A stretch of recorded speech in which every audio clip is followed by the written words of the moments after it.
चलो बेटा, ग्रुप अभी क्लियर नहीं हुआ समझ गया।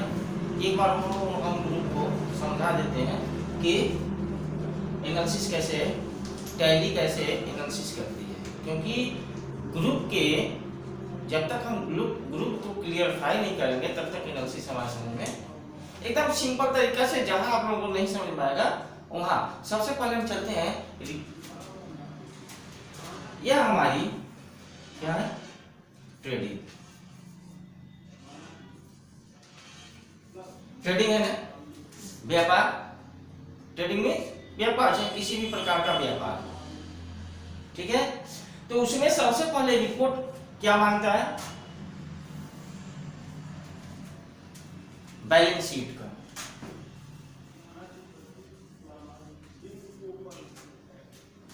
ठीक है, उसके बाद से आपका आ जाता है profit and loss. Profit and loss, ठीक है बेटा, समझ में आया। उसके बाद से आपका आ जाता है स्टॉक समरी। स्टॉक समरी,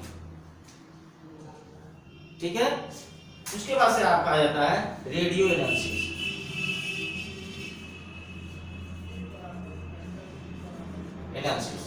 ठीक है, और एक ऑप्शन और आ जाता है इसमें तुम्हारा डिस्प्ले रिपोर्ट। ठीक है, यह टैली की यानी ट्रेडिंग में इतने रिपोर्ट आपको देना पड़ता है। यह बैलेंस शीट क्या है बेटा, ऑडिट करना ये ना। अच्छा, प्रॉफिट एंड लॉस यानी हमारे व्यापार में कितना लाभ हुआ, कितना हानि हुआ, यह हमें किससे दिखाता है, प्रॉफिट एंड लॉस से। यह क्या है बेटा, क्या है,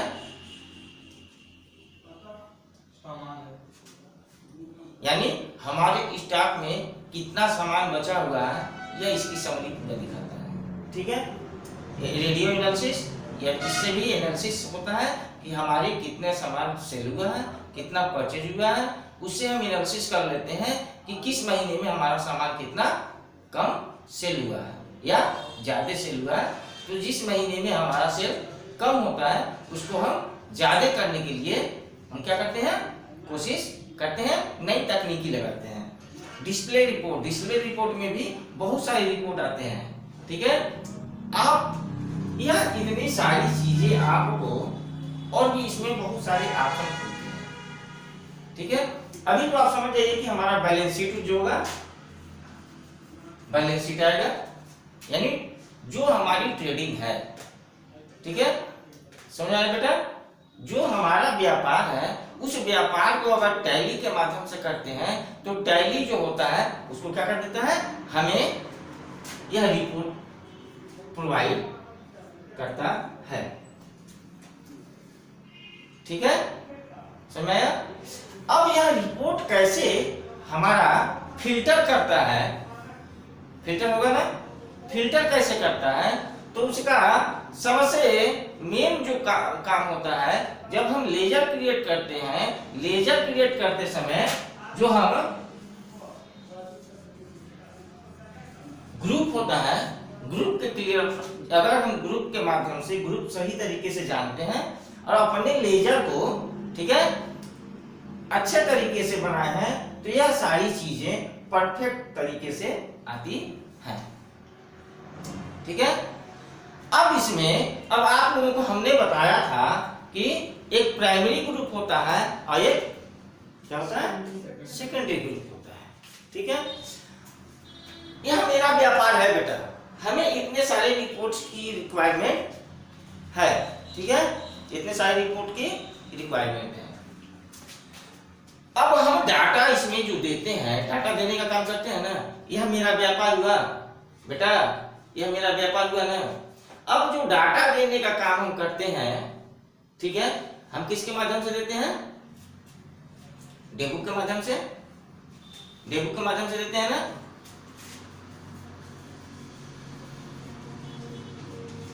यह हमारा क्या है? डेबुक है, ठीक है, डेबुक के माध्यम से देते हैं। अब उस डेबुक जो हम देते हैं, लेजर क्रिएट करते हैं, क्या करते हैं? लेजर क्रिएट करते हैं। लेजर को हम किसके तहत रखते हैं? ग्रुप के तहत रखते हैं।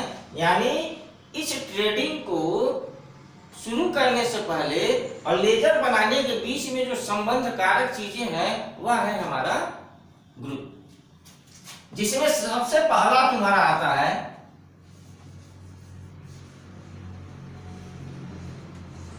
Capital account. यह हमारा क्या हो गया? प्राइमरी ग्रुप हो गया, ठीक है।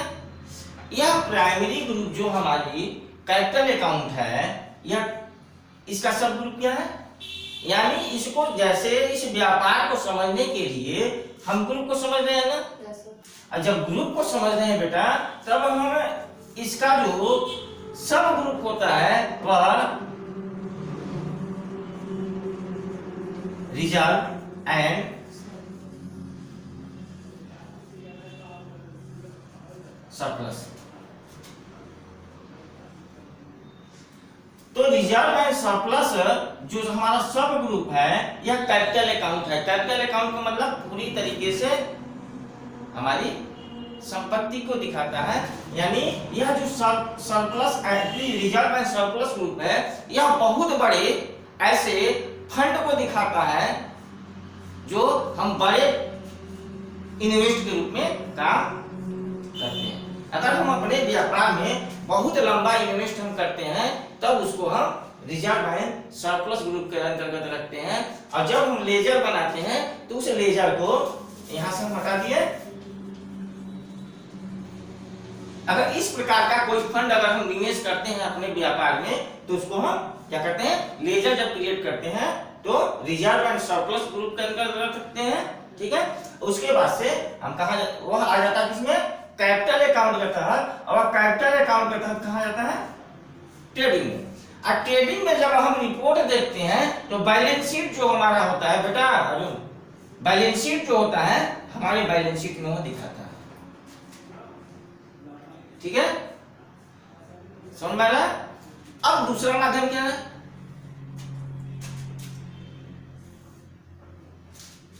कैपिटल अकाउंट के बाद हमारी प्राइमरी ग्रुप कौन सी है? Current asset. करेंट एसेट इसने एक शब्द में कह दिया ना, टैली ने तो एक शब्द में कह दिया करेंट एसेट, ठीक है बेटा। करेंट एसेट जब एक शब्द में इसने कह दिया करेंट एसेट, तो हमें समझने में क्या होगी? दिक्कत होगी, ठीक है। जब हमें दिक्कत होगी तो उसको दिक्कत को खत्म करने के लिए इसने फिर से इसमें कई भाग कर दिए भैया कि करेंट एसेट कौन कौन होता है। क्लियर बेटा? समझ में आ रहा है?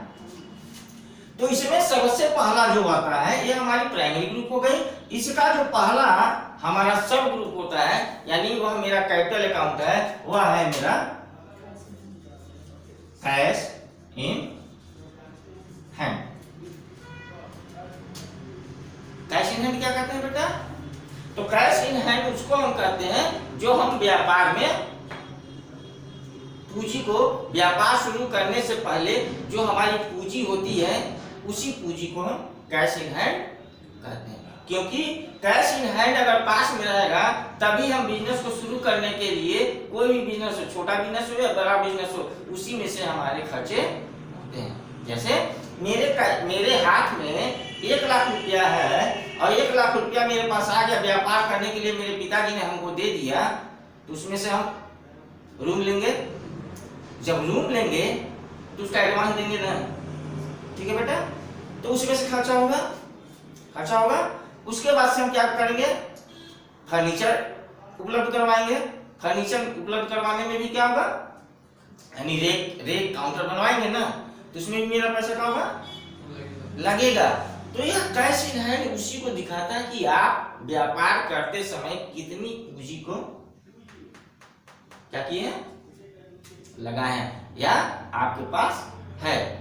ठीक है, यानी सारे खर्चे होने के बाद भी आपके पास कैश इन हैंड कितना है, वो हमारा कैश इन हैंड की तरह दिखाता है। और यह कैश इन हैंड कहाँ होता है, किसके अंतर्गत होता है, सेकंड एसेट्स। उसके बाद क्या होता है बेटा, अब हमारा दूसरा जो होता है बैंक अकाउंट। क्या होता है बेटा, बैंक अकाउंट। यह मेरा करंट एसेट हो गया ना, cash in hand. Bank account क्या होता है, यानी बैंक में जो भी पैसा तुरंत तो हम रखते नहीं है बैंक में, व्यापार शुरू हुआ, व्यापार शुरू होने के साथ साथ हम अपना बचत खाता क्या करते हैं, ओपन करते हैं, और कुछ पैसा हम उसमें क्या कर देते हैं, रख देते हैं ना। जब हम कुछ पैसा इसमें रख देते हैं, तो जिस प्रकार यह कैश इन हैंड मेरे हाथ में जो अपनी पूंजी है वह मेरा करंट एसेट हुआ ना, उसको हम कभी भी यूज कर सकते हैं ना। ठीक है, और उसके बाद से बैंक अकाउंट क्या है, बैंक अकाउंट में जो पैसा रहेगा मेरा वो क्या होगा, मेरी है, मेरा पैसा है कि बैंक का पैसा है, मेरा पैसा है ना। जब यह मेरा पैसा है तो बैंक अकाउंट में जो भी पैसा होता है वह मेरा है, यानी मेरा करंट एसेट। ओके बेटा, अब उसके बाद से हम देख लेते हैं डिपॉजिट।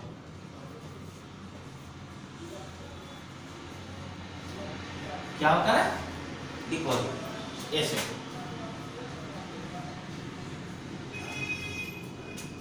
यह क्या है बेटा, डिपॉजिट। यहां कंफ्यूजन है आप लोगों को। डिपॉजिट मीन्स क्या होता है, जमा। क्या होता है, ठीक है बेटा। अब डिपॉजिट मीन्स जमा जब होता है, तब यह डिपॉजिट होता क्या है, जैसे हमने बचत खाते में हमने जो पैसा रखा हो, मेरा क्या हुआ, क्या हुआ बेटा, करेंट।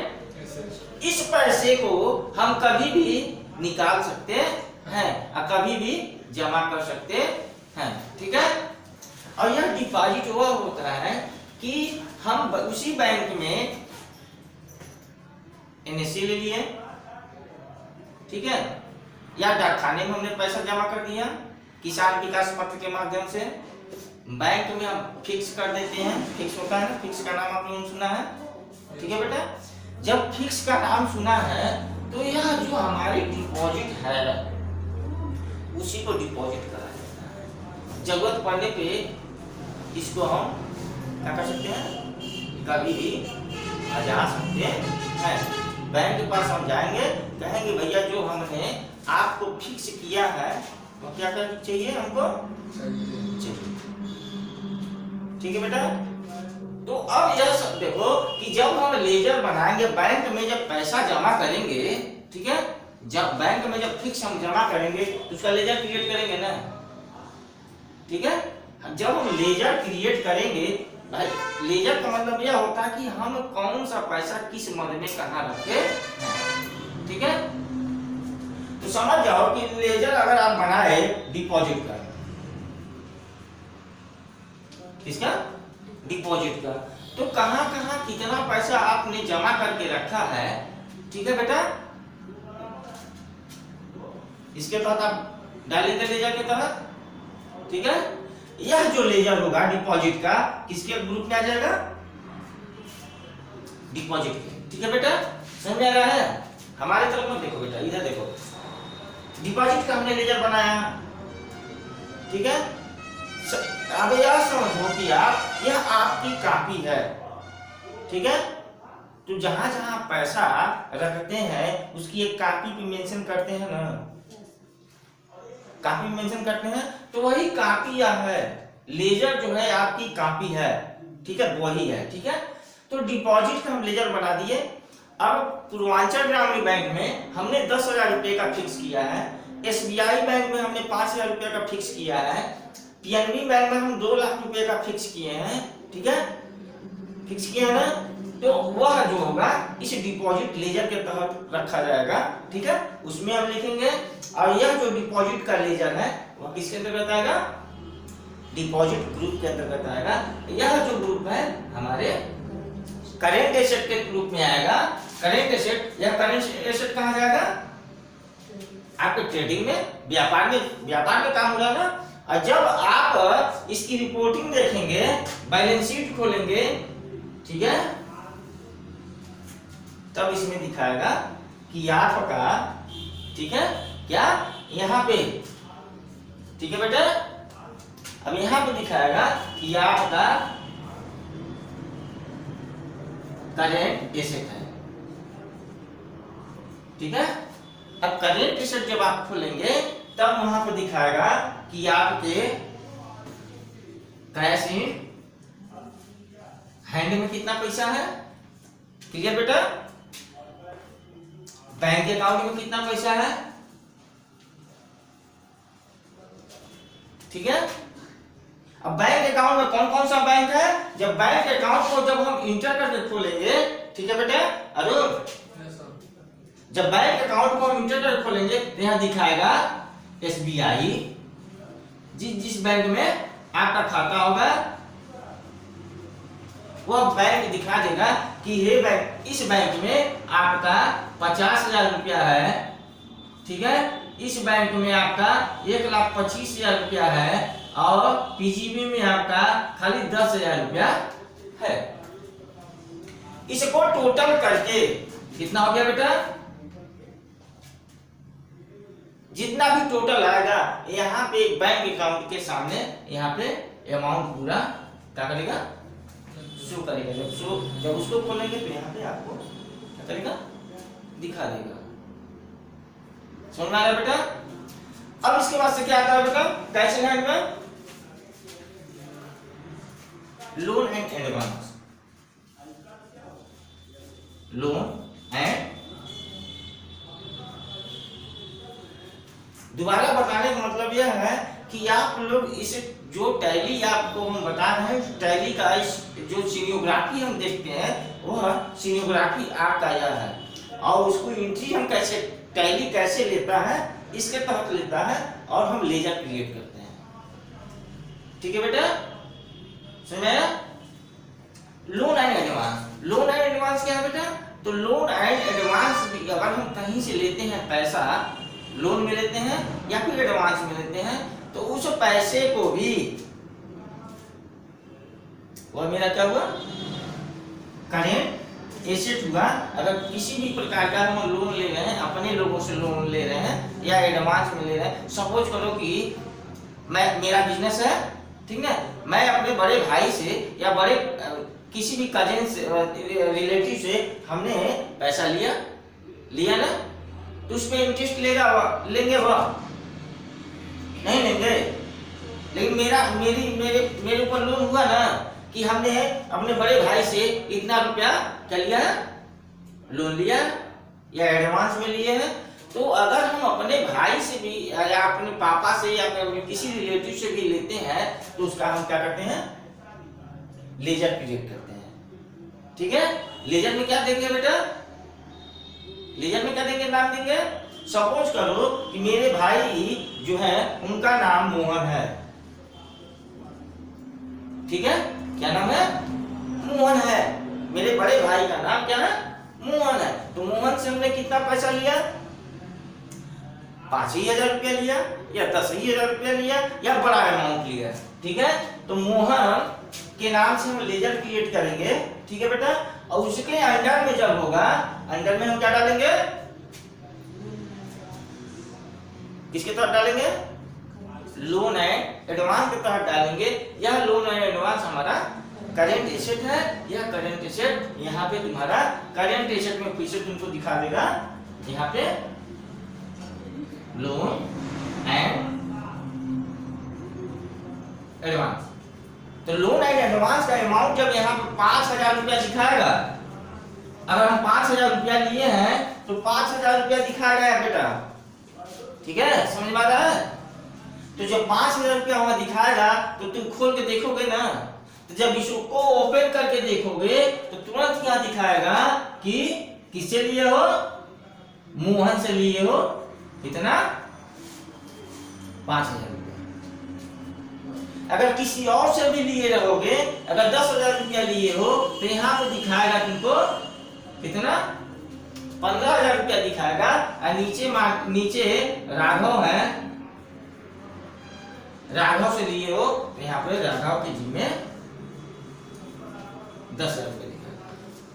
कंफर्म अरुण बेटा, क्लियर हो रहा? अब इसके बाद से क्या आता है, लोन एंड एडवांस क्लियर हो गया। उसके बाद क्या बेटा, sundry debtors. Sundry debtors, sundry debtors क्या है बेटा? सेंड्री डेब्टर्स हम आप लोगों को बताए हैं, क्या बताए बेटा? जिसको हम उधार में माल बेचते हैं वह मेरा क्या हुआ, सेंड्री डेब्टर्स हुआ। तो जो सेंड्री डेब्टर्स जो हमसे माल उधार करके ले जाता है उसको हम सेंड्री डेब्टर्स के तहत रखते हैं, और सेंड्री डेब्टर्स के जो पास पैसा है वह मेरा करेंट एसेट है। अब उसके बाद से जितने भी हमारे सेंड्री डेब्टर्स हैं यहाँ पे तुम्हारा दिखाएगा सेंड्री डेब्टर्स, ठीक है। तो जितना भी अमाउंट बाकी होगा, मान चलो कि 10 व्यापारी हैं, 10 व्यापारियों के पास हमारा 10 लाख रुपया है, तो यहाँ पे दिखाएगा 10 लाख रुपया, ठीक है बेटा, ठीक है। अब किसके पास कितना कितना पैसा है, हमने तो सेंड्री डेब्टर्स के तहत लेजर बनाया है, किसके पास कितना कितना पैसा है। जब इसको इंटर आप करोगे तो तुरंत यहाँ दिखाएगा कि राम है, राम के पास कितना पैसा है, ठीक है। अरुण है, अरुण के पास कितना पैसा है। सीता है, सीता के पास कितना पैसा है। सारे लोगों को पैसे को यहाँ पे क्या करेगा बेटा, अगर हम ग्रुप को सही से किए हैं तब, अगर यह ग्रुप को हम सही से नहीं लिखे हैं, लेजर को नहीं लिखे हैं, ग्रुप के तहत नहीं डाले हैं सही से, तो यहाँ का जो सीनियोग्राफी होगा आपको देखना होगा, वो चीज सही तरीके से क्या होगा नहीं दिखा। ओके बेटा, क्लियर। उसके बाद से अब हम चलते हैं stock in hand. Stock in hand, stock in hand का मतलब यानी कितना स्टॉक आपके पास उपलब्ध है, बचा हुआ है, यह मेरा क्या है, करेंट एसेट है। यह स्टॉक इन हैंड हम इन्वेंटरी में जब चलेंगे, ठीक है, तब यह आपको क्लियर होगा। तो आप इतना ही समझिए अभी कि जो भी हमारा स्टॉक में माल होता है हमारा क्या होता है, करेंट एसेट है। जब इसे सीनियोग्राफी हम देखेंगे तो रिपोर्ट में देखेंगे यह दिखाएगा स्टॉक इन हैंड, ठीक है। स्टॉक इन हैंड में जितना भी सामान होगा यहाँ पे आपको मान के चलिए कि 5 लाख रुपए का आपका स्टॉक इन हैंड है, ठीक है बेटा। कितने का, 5 लाख रुपए का आपका स्टॉक इन हैंड है, ठीक है बेटा। अब स्टॉक इन हैंड में आपके पास कितना सामान कौन कौन सा है, जब इसको हम इंटर करेंगे, यहाँ तो 5 लाख रुपए इकट्ठे दिखा दिया बेटा। जब यह कितना है तो यहाँ पे जब इसको आप इंटर करोगे तो सारे का यहाँ पे क्या करेगा, डाटा आ जाएगा कि कितना माल कितना बचा हुआ, कितने रेट का बचा हुआ। ओके बेटा, कहीं कंफ्यूजन। अब हम चलते हैं स्टॉक इन हैंड हो गया, यह मेरा क्या है, ट्रेडिंग है। ट्रेडिंग हमारी है, ट्रेडिंग यानी यह हमारा जो ग्रुप है लेजर के हिसाब से चलता है, ठीक है। यानी जो लेजर होता है, लेजर को हम ग्रुप के तहत बांटते हैं। इसी ग्रुप को आपको हम बार बार क्या कर रहे हैं, समझा रहे हैं कि जब आप ग्रुप समझ जाएंगे तो लेजर क्रिएट करते समय आपको किसी भी प्रकार की दिक्कत नहीं होगी। ठीक है बेटा।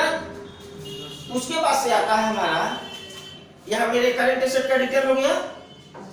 ठीक है। अब आता है आपका या प्राइमरी बिल हो गया पहला या दूसरा या तीसरा, चलते हैं फिक्स एसेट।